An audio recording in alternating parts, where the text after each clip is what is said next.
Hello viewers, welcome back to my channel online classes. आज हम 11th class का अध्याय 2 स्टार्ट कर रहे हैं, जिसका नाम है भारतीय संविधान में अधिकार। जैसा कि हमें चैप्टर के नाम से ही समझ में आ रहा है कि हम बात करेंगे भारतीय संविधान के बारे में और उसमें अधिकारों के बारे में, मतलब मौलिक अधिकारों की बात हम यहाँ पे करेंगे जो नागरिकों को दिए जाते हैं और जो सबसे स्पेशल अधिकार होते हैं उनके बारे में।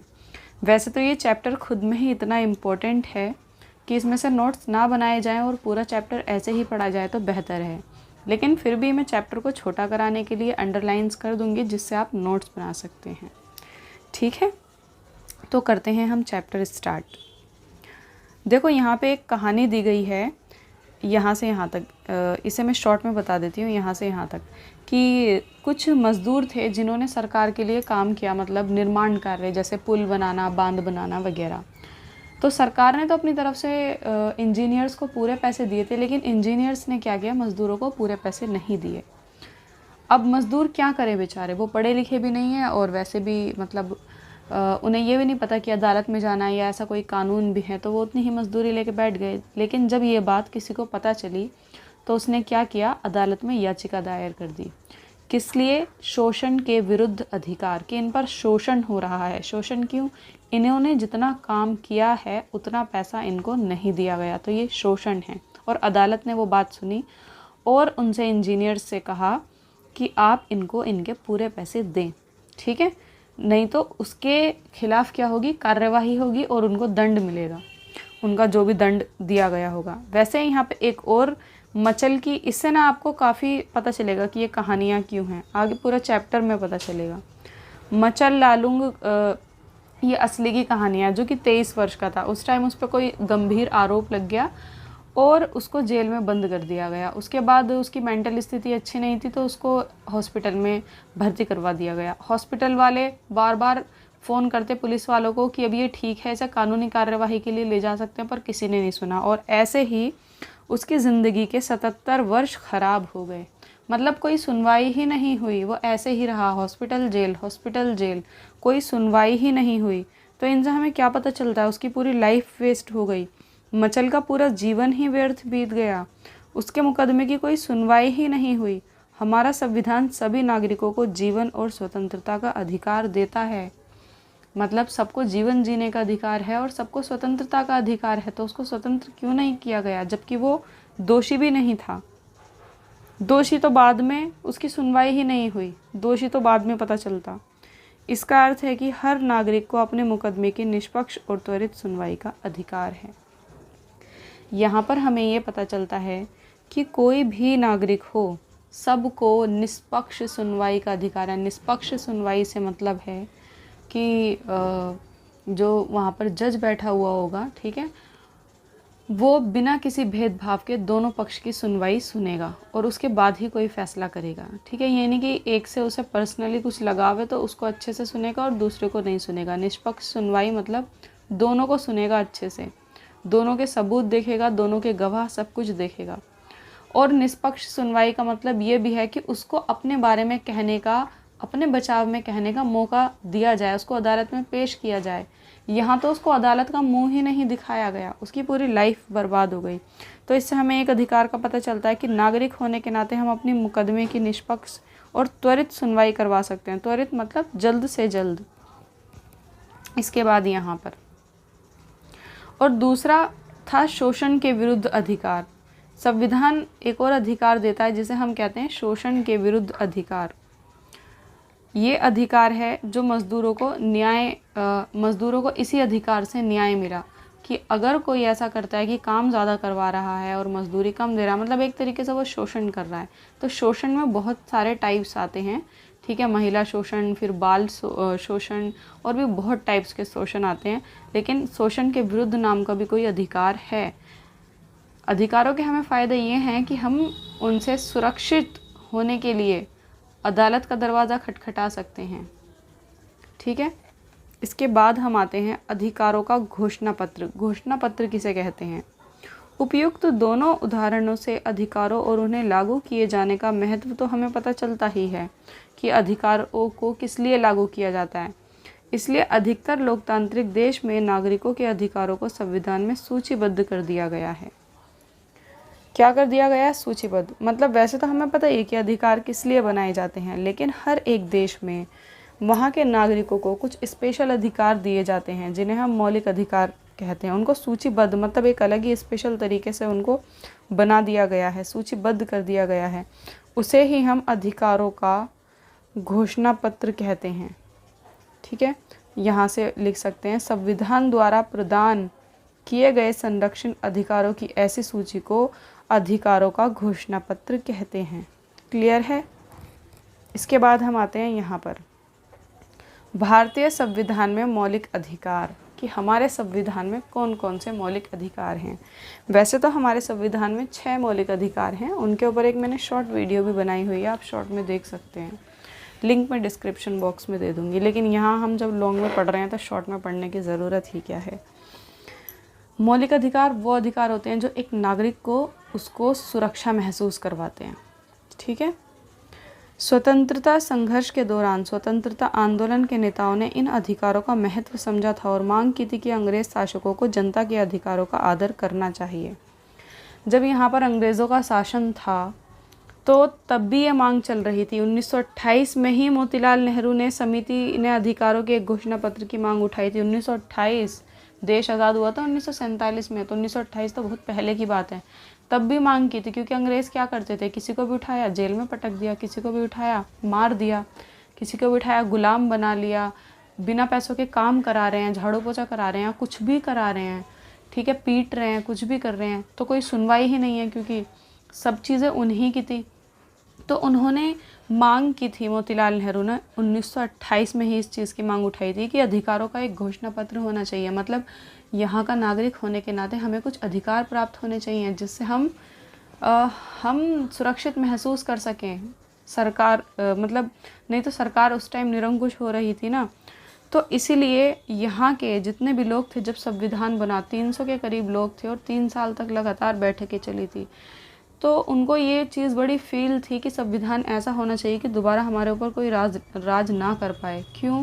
कि संविधान ऐसा होना चाहिए कि अल्पसंख्यकों को असुरक्षित महसूस ना हो। जो देश में कम आबादी वाले लोग हैं, जिनकी जातियां अलग हैं, धर्म अलग हैं और वो क्वांटिटी में कम हैं दूसरों से, तो ऐसा ना हो कि बहुसंख्यक लोग उन पर दबाव बनाएं तो वो असुरक्षित महसूस करें।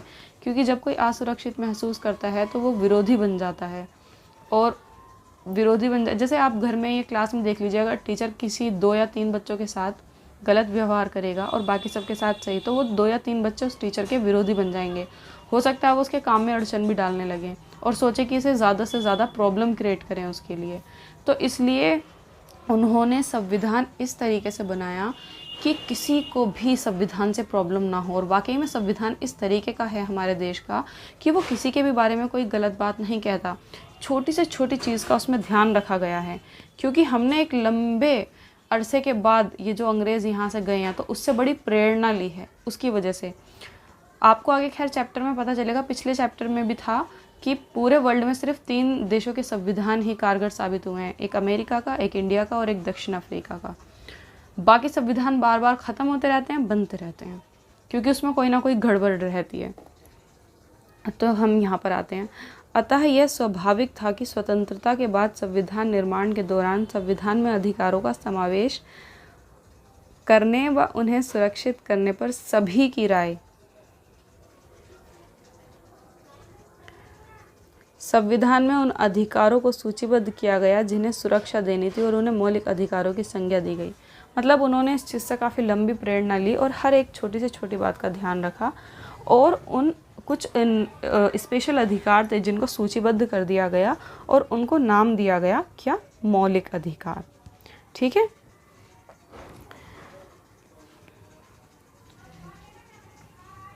इसके बाद हम यहाँ पर आते हैं। मौलिक अधिकार हमारे अन्य अधिकारों से भिन्न हैं। वैसे तो हमारे पास बहुत सारे अधिकार हैं, लेकिन मौलिक अधिकार कुछ अलग हैं। जहां साधारण कानूनी अधिकारों को सुरक्षा देने और लागू करने के लिए साधारण कानूनों का सहारा लिया जाता है। मतलब जैसे कोई कानून बना हुआ है कि रोड पर नहीं थूकना वरना दंड मिलेगा, ठीक है, या फिर आपको कहीं पर सिगरेट नहीं पीनी वरना आपको जुर्माना देना पड़ेगा। लेकिन मौलिक अधिकार एक ऐसा अधिकार है, वही मौलिक अधिकारों की गारंटी और सुरक्षा खुद संविधान लेता है। मतलब संविधान खुद कहता है कि कोई अगर मौलिक अधिकारों का उल्लंघन करता है तो आप अदालत का दरवाज़ा खटखटा सकते हैं। और आपको पता है कि मौलिक अधिकारों को खुद सरकार भी कुछ नहीं कर सकती मौलिक अधिकारों के विरुद्ध। इसके अलावा सरकार का कोई भी अंग ऐसा काम नहीं कर सकता जो मौलिक अधिकारों के विरुद्ध हो। मतलब जैसे कि सरकार फालतू में लोगों को जेल में बंद कर दे, ठीक है, या फिर अभी हाँ, लेकिन सरकार इतना कर सकती है कि कोई परेशानी आने पर या फिर अगर देश में कोई आपातकाल वगैरह कुछ आ जाता है तो वो मौलिक अधिकारों को कुछ टाइम के लिए औचित्यपूर्ण बंद कर सकती है, कुछ टाइम के लिए। जैसे कि आपने कोरोना में देखा था, उसमें सबकी स्वतंत्रता छीन ली गई थी बाहर जाने की, सबको घर में ही रहना था। क्यों? क्योंकि देश की स्थिति ऐसी थी, हमारे लिए ही, तो वो अधिकार उस टाइम हमसे ले लिया गया, स्वतंत्रता का अधिकार, मतलब कहीं पे भी आने जाने का, हमें घर में रहने के लिए कहा गया। लेकिन सरकार उसको ख़त्म नहीं कर सकती, कुछ टाइम के लिए रोक सकती है सिर्फ, और सरकार खुद भी उसका हनन नहीं कर सकती। इसके बाद हम यहाँ पर आते हैं, ये हमने पढ़ लिया, सरकार मौलिक अधिकारों का प्रयोग पर औचित्यपूर्ण प्रतिबंध लगा सकती है, मैंने समझा दिया। इसके बाद हम यहाँ पर आते हैं, समता का अधिकार। समता मतलब क्या होता है? समता मतलब होता है समानता। अब समानता का यहाँ पर क्या मतलब है? समानता से यहाँ पे मतलब है चाहे कोई काला हो गोरा हो, किसी भी धर्म से हो, किसी भी जाति से हो, किसी भी लिंग से हो, मतलब लड़का या लड़की हो, किसी भी समुदाय से हो, और किसी भी स्थान पर पैदा हुआ हो, इस वजह से, ठीक है, किसी के साथ भेदभाव नहीं किया जाएगा। भेदभाव किस तरीके का भेदभाव? जैसे मंदिरों में प्रवेश, पूजा स्थल, मस्जिद, कोई भी जगह हो सकती है ऐसी जहाँ सभी का आना जाना अलाउड होता है। स्कूल, ठीक है, कोई रेस्टोरेंट, होटल वगैरह, ये सारी चीज़ें हो सकती हैं। कुएं से पानी लेना, किसी नल से पानी पीना, किसी खास जगह से, नदी वगैरह से पानी लेना, तो ऐसी जगहों पर सबको समानता का अधिकार है। ऐसा नहीं है कि अगर किसी को ऊंची जाति वाला कहा जाता है या नीची जाति वाला कहा जाता है, ठीक है, या लिंग या धर्म के आधार पर किसी को वहाँ से भगा दिया जाता है या प्रवेश नहीं दिया जाता, तो वो कानून की नज़र में गलत होगा, वहाँ संविधान का जो है उल्लंघन होगा। हमारा संविधान कहता है कि धर्म, लिंग, जाति, समुदाय के आधार पर हम सब इन सब के आधार पर किसी के भी साथ भेदभाव नहीं किया जाएगा, सबको समान अवसर दिए जाएंगे। समान अवसर से यहाँ क्या मतलब है? समान अवसर मतलब जैसे मान लो एक टीचर की वैकेंसी निकली है, तो वहाँ पे ऊंची जाति वालों जिन्हें ऊंची जाति कहा जाता है, ठीक है, उनको लिया जा रहा है, या फिर गोरा काला देख के लिया जा रहा है, या फिर लड़का लड़की देख के लिया जा रहा है कि लड़कियों को भर्ती किया जा रहा है, लड़कों को नहीं किया जा रहा। तो सबको अवसर की समानता समान मिलेगी, मतलब टैलेंट के आधार पर सबको आगे लाया जाएगा, ना कि किसी जाति विशेष या धर्म विशेष के आधार पर। यहाँ से देखो, इसको पहले मैं ये हटा लेती हूँ।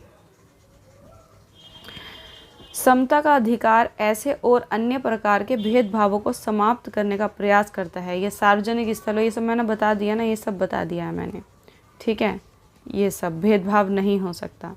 जैसे कि एक अधिकार और हमारे संविधान ने ख़त्म करा है, छुआछूत की प्रथा। छुआछूत की प्रथा असमानता का सबसे भद्दा रूप है, क्योंकि समता के अधिकार के द्वारा इसे समाप्त कर दिया गया है। उसी अधिकार के अंतर्गत ये भी व्यवस्था की गई है कि केवल उन लोगों को छोड़कर जिन्होंने सेना या शिक्षा के क्षेत्र में गौरवपूर्ण उपलब्धि प्राप्त की है, राज्य किसी को भी व्यक्ति को उपाधि प्रदान नहीं करेगा।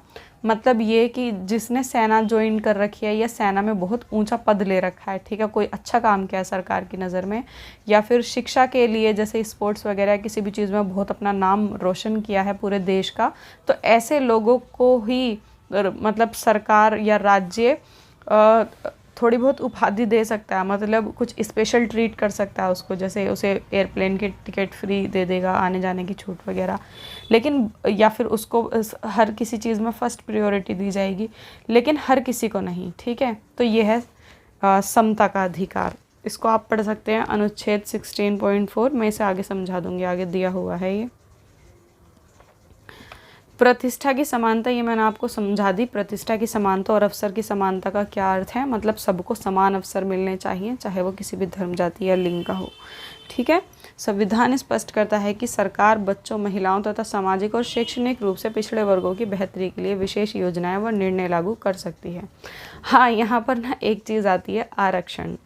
बहुत से लोग ये कहते हैं कि अगर इतना ही मतलब समानता का अधिकार है, इतनी ही समता है, तो फिर आरक्षण क्यों? कुछ लोगों को स्पेशल ट्रीट क्यों किया जा रहा है, जैसे कि महिलाओं को, बच्चों को और पिछड़े वर्ग को।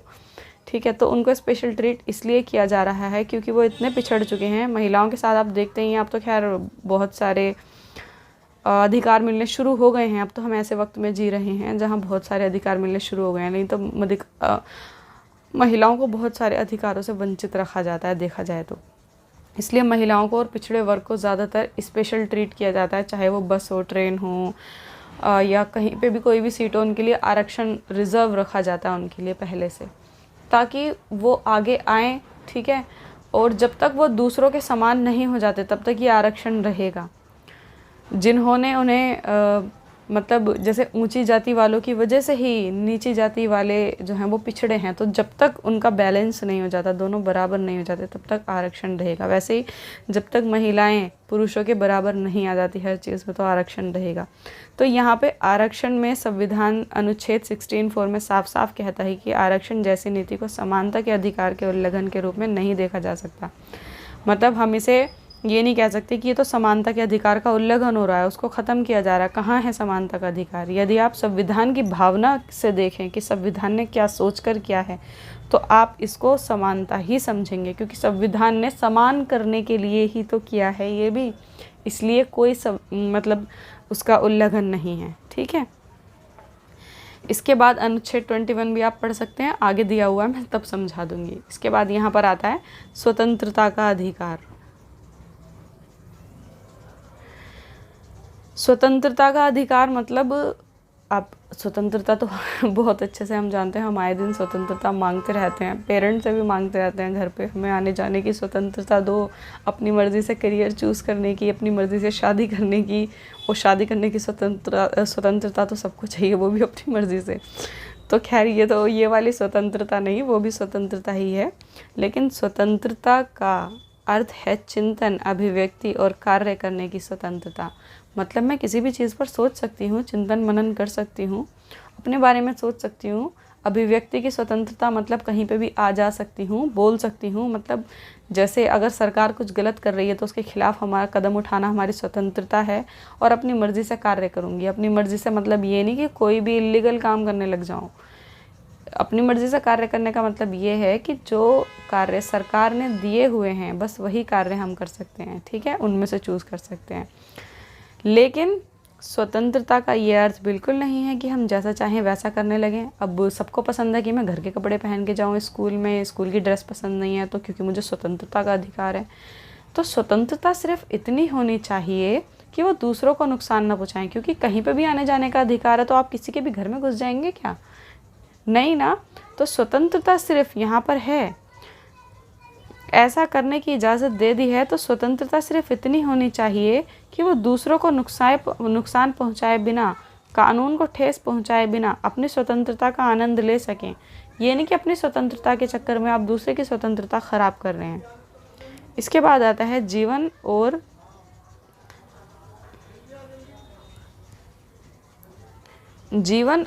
व्यक्तिगत स्वतंत्रता का अधिकार। जीवन जीने का अधिकार मतलब कोई हमें चोट नहीं पहुंचा सकता, कोई मारपीट नहीं कर सकता और कोई जान नहीं ले सकता।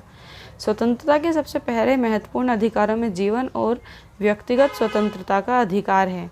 किसी भी नागरिक को कानून द्वारा निर्धारित प्रक्रिया का पालन किए बिना उसके जीवन और व्यक्तिगत स्वतंत्रता से वंचित नहीं किया जा सकता। इसका अर्थ ये है कि किसी भी व्यक्ति को बिना कारण बताए गिरफ्तार नहीं किया जा सकता। गिरफ्तार किए जाने पर उस व्यक्ति को अपने पसंदीदा वकील के माध्यम से अपना बचाव करने का अधिकार है। अगर सरकार किसी को मतलब पुलिस किसी को गिरफ्तार भी करती है तो उसको 24 घंटे के अंदर अंदर न्यायाधीश के पास पेश करना होता है ताकि उसकी सुनवाई हो सके। अगर किसी को शक की बुनियाद पर गिरफ्तार किया भी गया तो 24 घंटे के अंदर उसकी सुनवाई होनी चाहिए।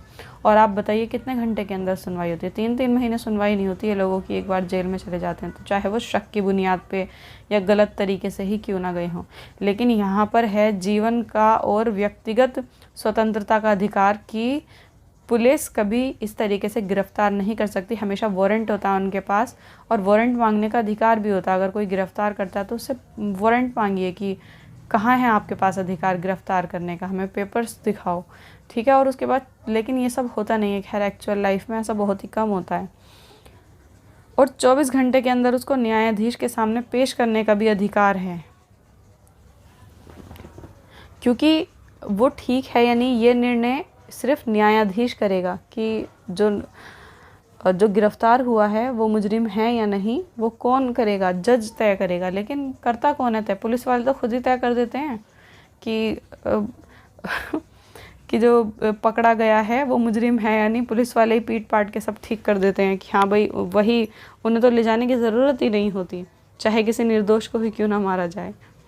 खैर हम अपने टॉपिक पर आते हैं। उसके बाद है निवारक नज़रबंदी। निवारक नज़रबंदी का क्या मतलब है? सामान्यतः किसी व्यक्ति को तब गिरफ्तार करते हैं जब उसने अपराध किया हो, ठीक है, पर इसके अपवाद भी हैं। जैसे कभी कभी क्या होता है कि कभी कभी व्यक्ति को इस आशंका पर भी गिरफ्तार किया जा सकता है कि वो कोई गैरकानूनी काम करने वाला है, ठीक है, मतलब पक्का पता है कि वो करेगा ये काम, तो और पहले ही पता चल जाए पुलिस को कि ये गलत काम करने वाला है, कोई गैर कानूनी, तो उसको पहले से ही मतलब पकड़ने का अधिकार है कि उसको रोकने की वजह से पहले ही उसको गिरफ्तार कर सकते हैं। उसको कहते हैं निवारक नज़रबंदी। और फिर उसे वर्णित प्रक्रिया का पालन किए बिना ही कुछ समय के लिए जेल भेजा जा सकता है। मतलब बिना वारंट, बिना किसी प्रक्रिया के उसको पकड़ सकते हैं और जेल में भी डाल सकते हैं। इसे ही निवारक नज़रबंदी कहते हैं। इसका अर्थ हुआ कि यदि सरकार को ये लगे कि कोई व्यक्ति देश की सुरक्षा का खतरा बन रहा है या फिर देश की शांति को भंग कर रहा है तो उसे बंदी बना सकती है। लेकिन बंदी तो बना सकती है, लेकिन निवारक नज़रबंदी में अधिकतम 3 महीने के लिए ही हो सकती है।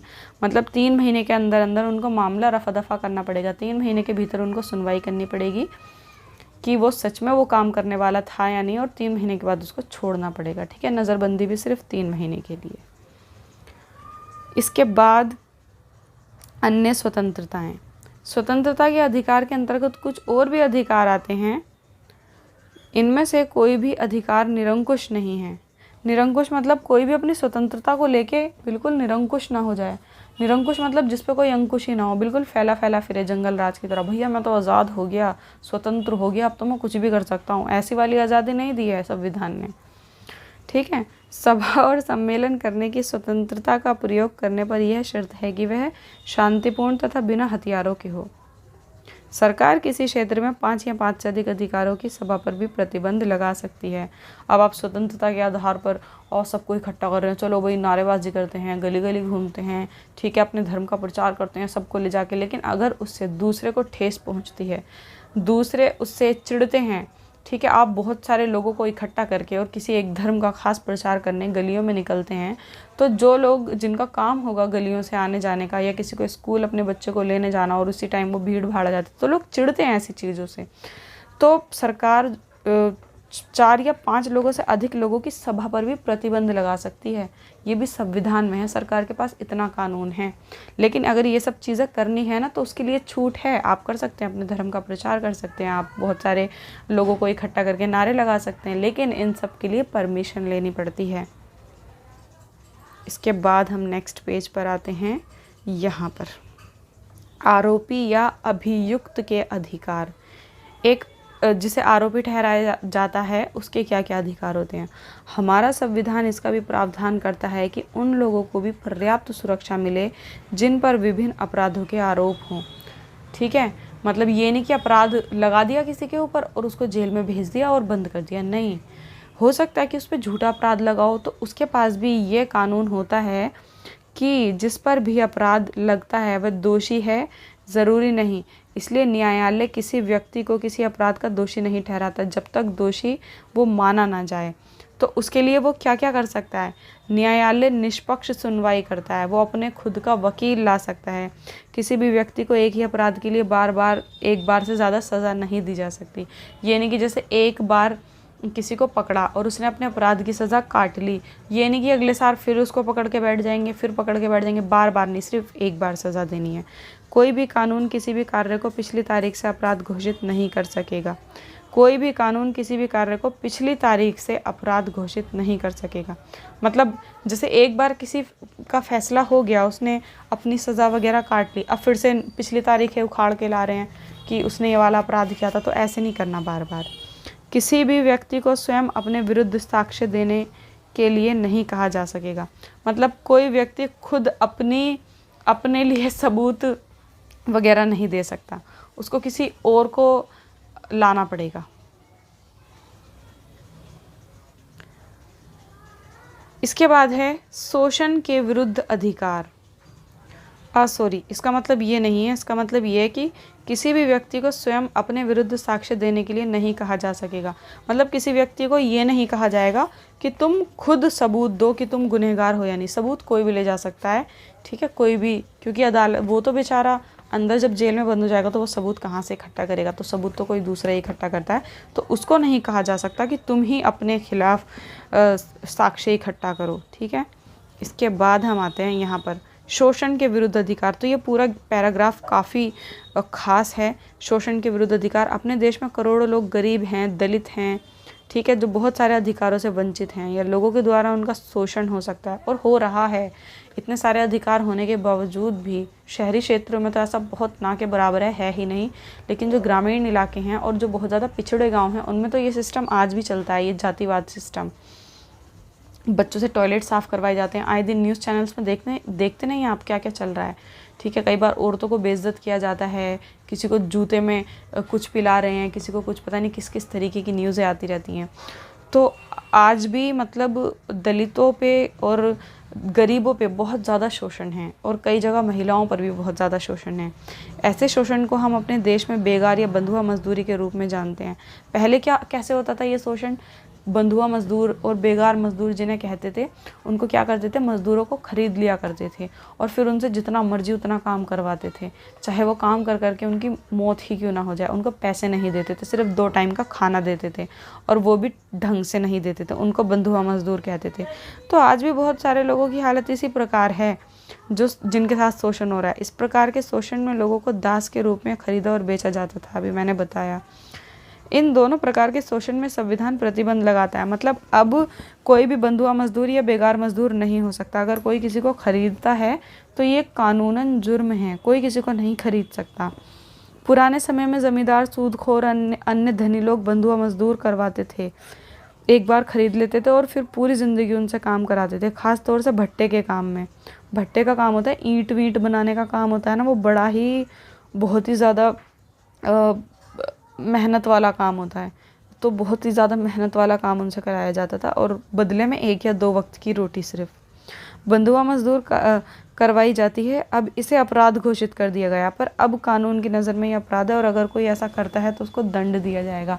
लेकिन बेचारे जो बंधुआ मजदूर होते हैं उनको बचपन में ही खरीद लिया जाता है, उनको एजुकेशन नहीं होता, कुछ नहीं होता उनके पास, तो वो अपने लिए कहाँ करेंगे ये सब? मतलब कहाँ अदालत का दरवाज़ा खटखटाएंगे? उनके अनुसार 14 वर्ष से कम आयु के बच्चों को किसी कारखाने, खदान या अन्य किसी खतरनाक काम में नियोजित नहीं किया जाएगा। ये तो साफ साफ लाइन समझ में आ रही है कि अगर कोई 14 साल से कम आयु का है तो उसे किसी भी खतरनाक काम में लगाना जो है वो जुर्म है। लेकिन छोटे मोटे काम, इसका मतलब छोटे मोटे काम पे लगा सकते हैं, क्योंकि यहाँ पर लिखा है खतरनाक काम, इसलिए लोग चाय की दुकान और बर्तन धोने में बेचारे बच्चों को लगा देते हैं और कोई कुछ कहता भी नहीं है। इस प्रकार बाल श्रम को अवैध बनाकर और शिक्षा को बच्चों का मौलिक अधिकार बनाकर शोषण के विरुद्ध संवैधानिक अधिकार को और अर्थपूर्ण बनाया गया है। देखो, ऐसा इसलिए है क्योंकि कुछ बच्चे अपनी मर्ज़ी से काम करते हैं अपनी फैमिली के लिए। कई बार ऐसा होता है कि घर में कमाने वाला कोई नहीं होता। अब ऐसे में सरकार अगर ये कानून बना देगी कि कुछ भी काम नहीं कर सकते, तब ऐसे बच्चों का क्या होगा? मतलब कोई उनकी हेल्प भी ना करे और वो खुद भी काम ना करें। तो इसलिए सरकार ने कहा है खतरनाक काम, खतरनाक काम अगर जैसे कि खदानों में काम करना, कारखानों में काम करना, ऐसे काम किए जाते हैं तो ये शोषण के विरुद्ध अधिकार वाले कानून में आ जाएगा और ये कानूनन जुर्म है। इसके बाद हम आते हैं धार्मिक स्वतंत्रता का अधिकार। जैसे कि हम अपने अपने धर्मों को, ठीक है, मज़हब को अपने तरीके से मानते हैं और उसमें सरकार कुछ नहीं करती। जिसे पूजा करनी है वो पूजा करता है, किसी को नमाज़ पढ़नी है तो वो नमाज़ पढ़ता है, जिसको जो करना है अपनी मर्ज़ी से करता है, दूसरे को नुकसान पहुंचाए बिना। तो ये है हमारी धार्मिक स्वतंत्रता कि हम जिस धर्म को चाहे मान सकते हैं। अपने संविधान के अनुसार प्रत्येक व्यक्ति को अपनी पसंद के धर्म का पालन करने का अधिकार है। जिसे जो धर्म पसंद है उस धर्म का पालन करे, और चाहे तो अगर नहीं पसंद तो वो अपना धर्म चेंज भी कर सकता है, दूसरों का धर्म चेंज भी करवा सकता है। इसमें कोई कानूनन जुर्म नहीं है, लेकिन ज़बरदस्ती नहीं कर सकता धर्म चेंज करवाने में। जैसे हम अपने धर्म का प्रचार कर सकते हैं लेकिन ज़बरदस्ती नहीं कर सकते, ठीक है। किसी के कान को बोल बोल के ना उसका कान नहीं खा सकते। हम धर्म का प्रचार कर सकते हैं और दूसरा धर्म परिवर्तन भी कर सकता है, लेकिन अपनी मर्ज़ी से। दोनों चीज़ें मर्ज़ी से हैं, कहीं पर भी ज़ोर ज़बरदस्ती नहीं है। अगर ज़ोर ज़बरदस्ती से ये काम किया जाता है तो वो हमारे कानून के खिलाफ हो जाएगा, ठीक है। इस स्वतंत्रता को लोकतंत्र का प्रतीक माना गया है। मतलब हमारा जो लोकतंत्र है, लोकतंत्र मतलब लोगों का शासन, जहाँ पे लोग शासन करते हैं, तो ये लोकतंत्र का ही प्रतीक है कि हमें धार्मिक स्वतंत्रता का अधिकार है, क्योंकि ये बहुत बड़ा अधिकार है। अभी भी दुनिया में बहुत सारे देश ऐसे हैं जहाँ पे धार्मिक स्वतंत्रता का अधिकार नहीं है। मतलब किसी एक धर्म को फॉलो किया जाता है। इसके बाद हम आते हैं आस्था और प्रार्थना की स्वतंत्रता। ये भी धर्म से ही जुड़ा हुआ है। आस्था मतलब हम किसी भी चीज़ में विश्वास कर सकते हैं। जैसे आप किसी बाबा में विश्वास करना चाहते हैं, किसी प्राणी में विश्वास करना चाहते हैं, किसी जानवर में विश्वास करना चाहते हैं। आपकी जिस चीज़ में भी आस्था है आप उसे चुन सकते हैं, ठीक है, उसका पालन कर सकते हैं, कोई आपको रोकेगा नहीं। तभी तो हमारे यहाँ क्या होता है, इंडिया में कोई भी भाषण देने के लिए बैठ जाता है, ठीक है, फ्रॉड बाबा बन के या कोई भी बन के, और लोग उसके झांसे में आ जाते हैं और सरकार उन्हें रोक नहीं सकती, क्योंकि आपकी मर्ज़ी है, आप किसी में भी अपनी आस्था रख सकते हैं, बस दूसरे को नुकसान नहीं पहुंचा सकते। तो वो ऐसे लोग लूट रहे हैं दूसरों को। भारत में प्रत्येक व्यक्ति को अपना धर्म चुनने और उसका पालन करने का अधिकार है। धार्मिक स्वतंत्रता में अंतःकरण की स्वतंत्रता भी समाहित है। इसका अर्थ है कि कोई व्यक्ति किसी भी धर्म को चुन सकता है, जैसे कि अभी बताया, या ये निर्णय भी ले सकता है कि वह किसी भी धर्म का पालन नहीं करेगा। मतलब वो एथियस्ट भी बन सकता है। क्या कहते हैं उसे, इंग्लिश में शायद एथियस्ट कहते हैं, मुझे पता नहीं, लेकिन हाँ हिंदी में नास्तिक कहते हैं, जो किसी भी धर्म को नहीं मानता, मतलब मानता ही नहीं है कि गॉड एग्जिस्ट करता है, तो उसे कहते हैं नास्तिक। तो मर्ज़ी है, आप किसी भी धर्म को ना माने तब भी सरकार कुछ नहीं कहेगी। धार्मिक स्वतंत्रता का ये भी अर्थ है कि सभी व्यक्तियों को अपने धर्म को अबाध रूप से मानने, उसके अनुसार आचरण करने और प्रचार करने का समान हक है। मतलब जैसे कि हमारे धर्म में लिखा गया है, सबके धर्म अलग हैं। जैसे किसी के धर्म में है कि पूजा करनी है, किसी के धर्म में है कि 5 टाइम नमाज़ पढ़नी है, तो अगर उसके धर्म में ऐसा लिखा है तो वो कर सकता है। जैसा कि उसके धर्म में फॉलो करने के लिए कहा गया, वो उन चीज़ों को फॉलो कर सकता है, बस दूसरे को प्रॉब्लम नहीं होनी चाहिए उन चीज़ों से। जैसे वैसे तो किसी भी धर्म में कोई चीज़ गलत नहीं लिखी हुई है, कोई प्रॉब्लम वाली चीज़ लिखी ही नहीं है, प्रॉब्लम तो लोग खुद ही क्रिएट कर लेते हैं।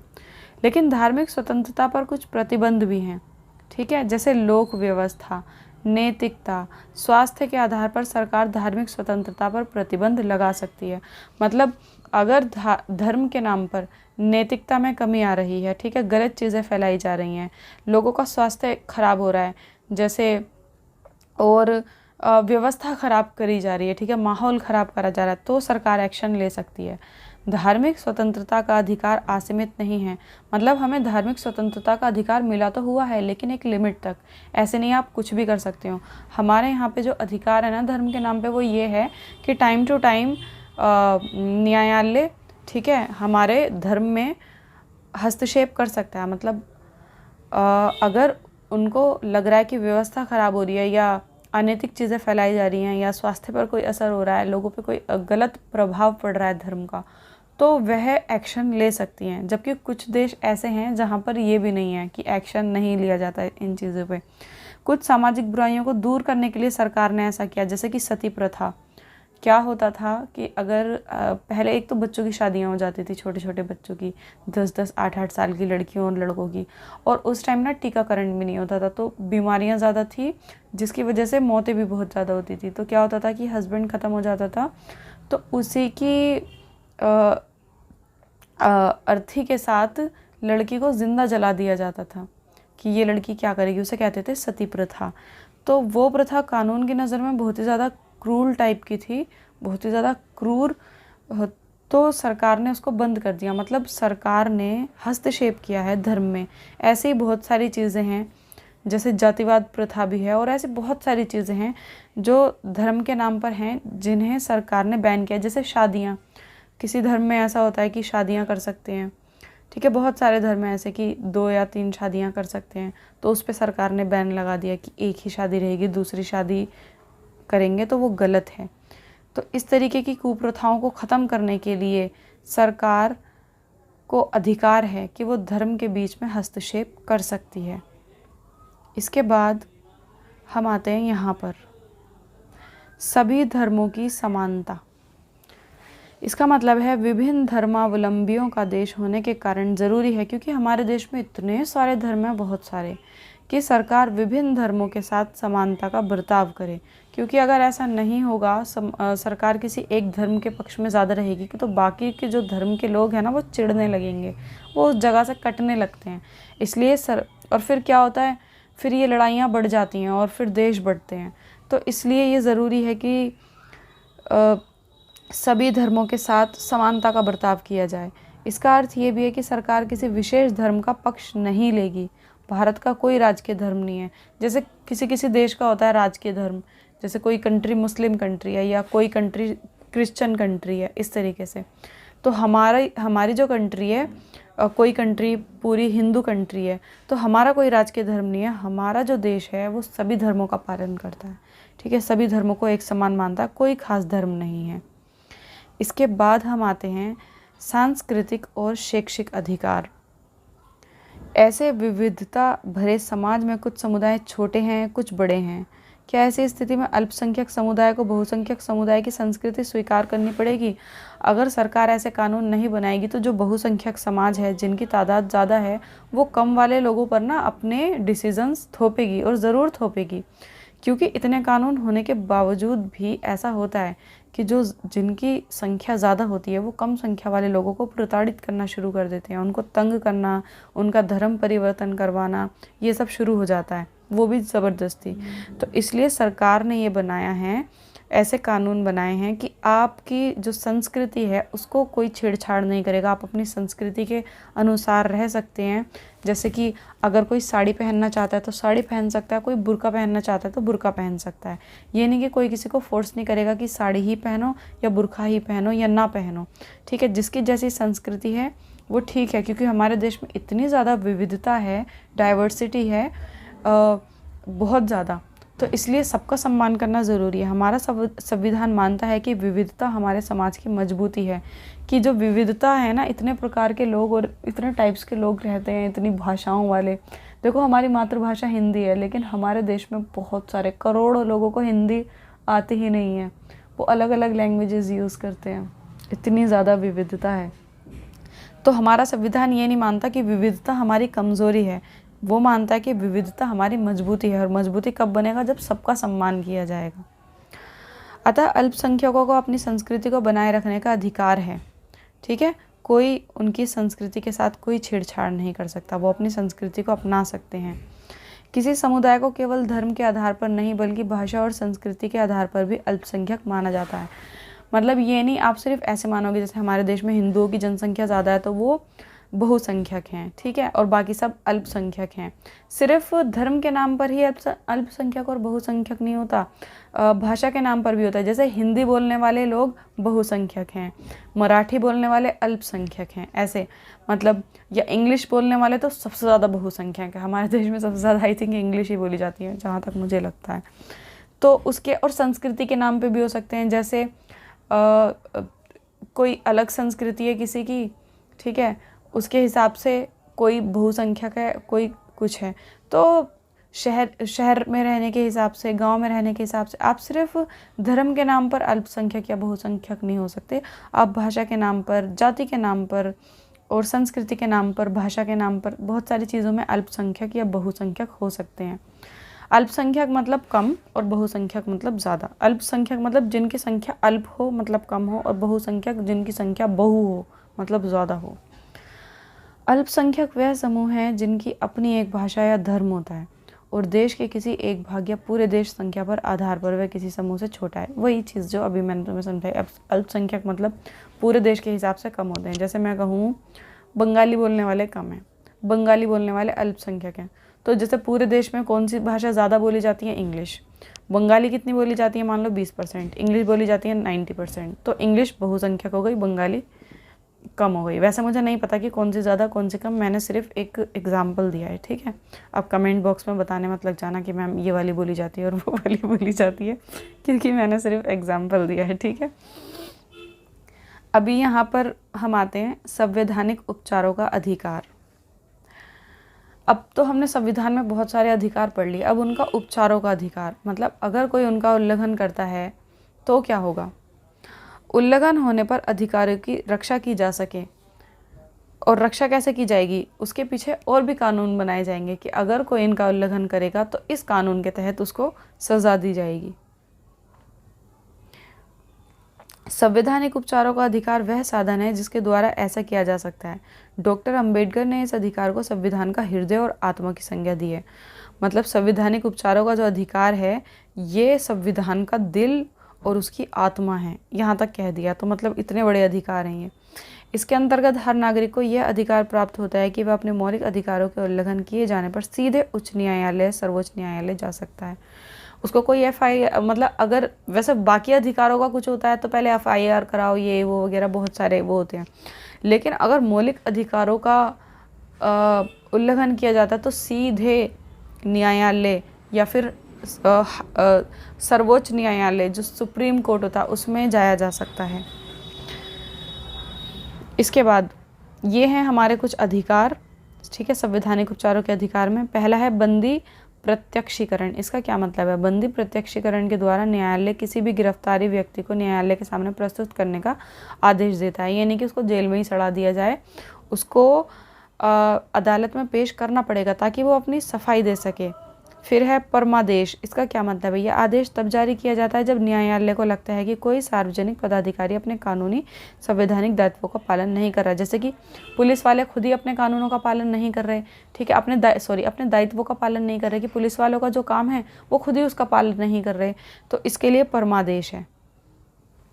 इसके बाद निषेध आदेश। जब कोई निचली अदालत अपने अधिकारी क्षेत्र का अतिक्रमण करके किसी मुकदमे की सुनवाई करती है तो ऊपर की अदालतें उसे ऐसा करने से रोकने के लिए निषेध आदेश देती हैं। मतलब कौन कौन? उच्च न्यायालय और सर्वोच्च न्यायालय। इसके बाद अधिकार परीक्षा। जब न्यायालय को ये लगता है कि कोई व्यक्ति ऐसे पद पर नियुक्त हो गया है जिस पर उसका कोई कानूनी हक नहीं है, मतलब गलत तरीके से अपनी डिग्री विग्री लेके और उस पद पर लग गया, तो ये अधिकार परीक्षा वाला उस पर कानून लगेगा।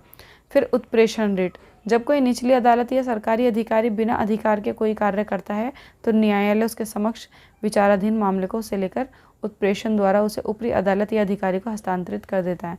मतलब कोई व्यक्ति, ठीक है, कोई अधिकारी वो काम कर रहा है जो काम उसके हाथों में है ही नहीं, उसके लिए है ही नहीं। इसके बाद हम आते हैं इस टॉपिक पर, राज्य के नीति निर्देशक तत्व। संविधान में कुछ नीति निर्देशक तत्वों का समावेश तो किया गया है, लेकिन उन्हें न्यायालय के माध्यम से लागू करवाने की व्यवस्था नहीं की गई। मतलब आधा अधूरा काम आप कह सकते हैं कि मानना भी है लेकिन कानून में भी नहीं है। इसका अर्थ ये हुआ कि यदि सरकार किसी निर्देश को लागू नहीं करती तो हम न्यायालय में जाकर यह मांग नहीं कर सकते कि उसे लागू करने के लिए न्यायालय सरकार को आदेश दे। इसलिए कहा जाता है कि नीति निर्देशक तत्व वाद योग्य नहीं है। अर्थ ये है कि संविधान का एक हिस्सा है ये, जिसे न्यायपालिका द्वारा लागू नहीं कराया जा सकता।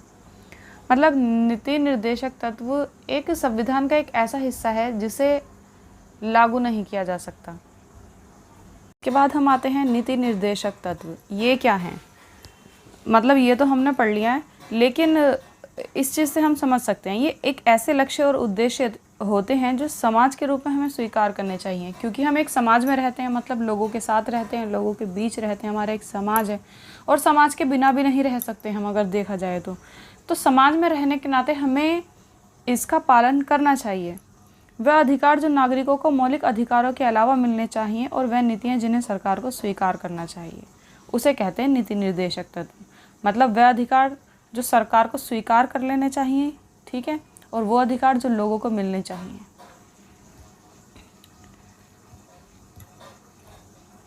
खैर, इसके बाद हम आते हैं इसके नेक्स्ट टॉपिक पर। नीति निर्देशक तत्वों और मौलिक अधिकारों में संबंध, दोनों में क्या संबंध है? तो देखो, जहाँ मौलिक अधिकार सरकार के कुछ कार्यों पर प्रतिबंध लगा देते हैं, जैसे सरकार बहुत सारे ऐसे काम नहीं कर सकती जिसकी वजह से किसी के मौलिक अधिकारों का हनन हो रहा हो, तो वहीं नीति निर्देशक तत्व उस कार्य को करने की प्रेरणा देते हैं। मतलब जैसे कि हम मौलिक अधिकार, सरकार बहुत सारे काम इसलिए नहीं कर सकती क्योंकि हमारे मौलिक अधिकारों का हनन हो जाएगा, वैसे ही सरकार बहुत सारे कार्य कर सकती है क्योंकि उसे कुछ नीति निर्देशक तत्व मिले हुए हैं। मान लो ये बस थोड़े से सरकार के पक्ष में रहते हैं, मौलिक अधिकार जो है वो नागरिकों के पक्ष में रहते हैं। इसके बाद इसने एक और भी जटिल विवाद को जन्म दिया है, वह संविधान के संशोधन से संबंधित था। सरकार का मत था कि संसद संविधान के किसी भी अंश या प्रावधान में संशोधन कर सकती है। सरकार ये चाहती थी कि संविधान में किसी में भी संशोधन हो जाए, मतलब कानून को दोबारा बनाना या फिर ख़त्म करके दूसरा कानून लागू करना या फिर पहले से जो है उसमें कोई फेरबदल करना। लेकिन न्यायपालिका का कहना था कि संसद कोई ऐसा संशोधन नहीं कर सकती जो मौलिक अधिकारों का उल्लंघन करता हो। मतलब सरकार संशोधन कर सकती है कुछ कानूनों में, लेकिन मौलिक अधिकारों में कोई संशोधन नहीं कर सकती, बाकी के कानूनों में कर सकती है। ठीक है, इसके बाद आपका ये चैप्टर कंप्लीट हो जाता है और हमारे पड़ोस के बच्चे बहुत ही ज़्यादा शोर मचा रहे हैं और इस चैप्टर को कंप्लीट करना ज़रूरी था।